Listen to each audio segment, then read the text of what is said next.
My name is Miriam Kayendeke. I am a social scientist on the Antimicrobials in Society study. Today, I'm visiting Pasco, a peri-urban farmer in Cape Village, Kira town in Wakiso district. Pasco is a study participant and now turned a friend of mine. I have been spending time with him to understand everyday life on the farm and what antibiotics mean to this business. The first thing that happens when I get to the farm is a disinfecting ritual. I'm given a pair of clean gumboots to wear. I'm also given a farm coat to wear over my clothes and directed to dip my feet in medicated water.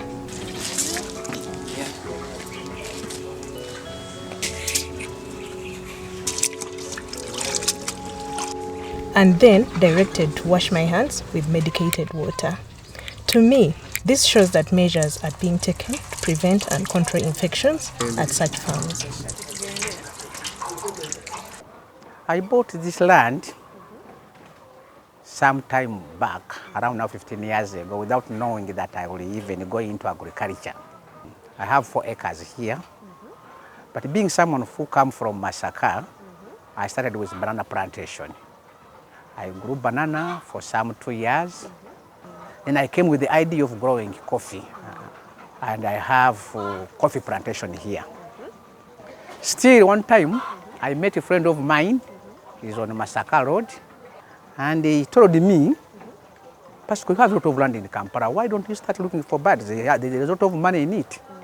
That's when the idea came and I went into layering birds. Right now, if I can, I have like around 5,000 birds. But the net profit is around 5 million per month. Pasco was selected because this farm in Wakiso district is his main source of livelihood. Wakiso is a rapidly urbanizing district and it's encircling Kampala, the capital city of Uganda. About 2 million people live and work here. It has been ranked the #1 producer of exotic pig and poultry products in Uganda. So between May 2018 and March 2020, I enrolled 115 pig and poultry farms in 6 peri-urban town councils of Wakiso district. I also spent 18 weeks carrying out participant observations at 6 pig and poultry farms of different scales. I have noticed that there are 2 sizes of eggs. There's this big size and this small size. What does this mean? That's an infection. It must be an infection which must be identified by the doctor. And he normally advises us to buy some antibiotics. And some of the antibiotics they tell us to buy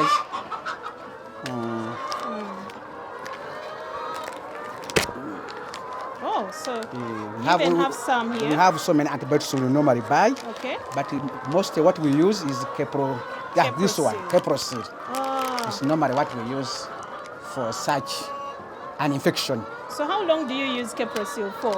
Normally it tells us to give to the birds for 4 to 5 days and then you stop. And after that the infection is gone? It's gone. And eggs are back to normal? To normal. Wow. Yeah. So I noticed that the drinker and the feeder here is raised off the ground. What does that mean? It's for hygienic purposes to prevent diseases. So that the feeds are not contaminated. Before we introduced this system of self-drinkers, we are using this normal way of drinking the feed. We get water from outside, then you start putting it in here in basins, and one time we lost 700 birds. When we came to these self-drinkers, so far in 1 year we have lost on around 100 birds. Unlike the previous batch. The previous batch before we introduced this system of self-drinkers. Yes. Are there times when, even with this hygiene, birds suffer infections? Yes. What do you do in that case? We use antibiotics. When they have an infection, or the doctors identified the disease, he normally tells us to use tetracycline. And after the tetracycline, Every the after infections are they are gone. Tetracycline for 5 days, and every after treatment, we give amino acids. So despite the farmer putting in place such hygienic measures to prevent disease, infections are inevitable. Antibiotics still have to come into play at the pig and poultry farm. Every beginning of the month, there is some antibiotics we put in water. Every end of the month, there is some antibiotics we use by the help of the doctors. So is that in poultry and piggery or poultry alone? Both poultry and piggery, both need those disinfectants and the antibiotics. Yes.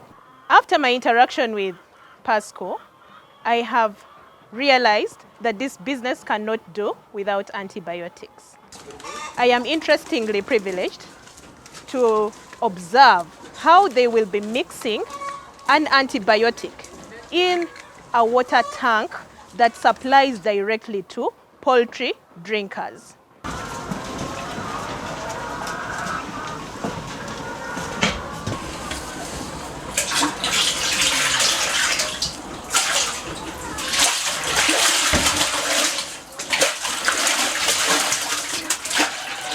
So this is a drug bag. I would like you to look at this pile of antibiotics and sort out the medicines that you frequently use on this farm onto that section. Okay? Yeah, yes. Yeah. And so this is the pile of antibiotics.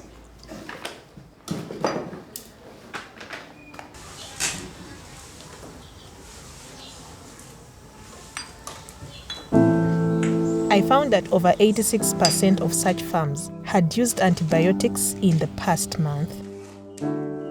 Antibiotics were mainly used to treat infections, prevent infections, boost growth, and production. From my interaction with farmers like Pasco, our research traced a shift in the type of farming to what we term quick farming. Such farmers ventured in the rapid production of exotic pigs and poultry. These were raised on small pieces of land in confined housing spaces.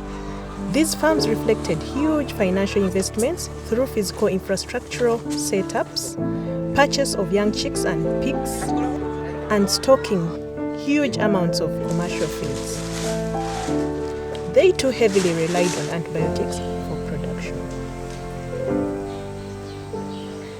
This research shows that antibiotic use is never a pure medical decision. From this farm, we see that antibiotics are connected to economic concerns regarding productivity, profitability, and protection of farm investments.